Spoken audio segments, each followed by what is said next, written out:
रात के ठीक 11 बजे थे। कमरे की लाइट बंद थी और मोबाइल की स्क्रीन ही एकमात्र रोशनी थी।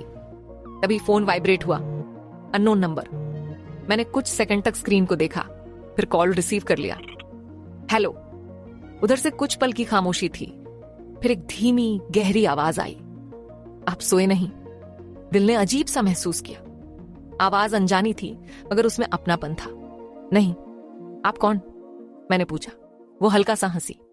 बस, कोई जो रात में बातें करना पसंद करता है। मैं कॉल काट सकता था पर नहीं काटा।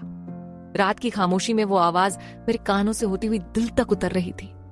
हमने नाम नहीं पूछे, शहर नहीं बताए, बस बातें की। काम, अकेलापन और वो एहसास जो दिन में दबे रहते हैं। आपकी आवाज सुकून देती है, मैंने बिना सोचे कह दिया। उधर से फिर वही हल्की हंसी। और आपकी मुझे जागे रहने पर मजबूर करती है। समय कैसे गुजरा पता ही नहीं चला। घड़ी ने 12 बजाए। कल फिर कॉल करूं? उसने पूछा। मैंने एक पल सोचा, फिर कहा, अगर आवाज वहीं रही तो जरूर।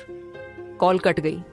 कमरा फिर से खामोश था, पर अब रात बोलने लगी थी और मुझे पता था यह सिर्फ एक कॉल नहीं थी, ये शुरुआत थी किसी ऐसी कहानी की जो सिर्फ रात में ही जिंदा रहती है।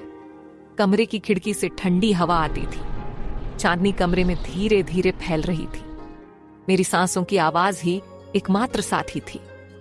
फोन की स्क्रीन अब भी गहरी काली थी, लेकिन उस अंधेरे में भी मुझे लगता था कोई मुझे देख रहा है।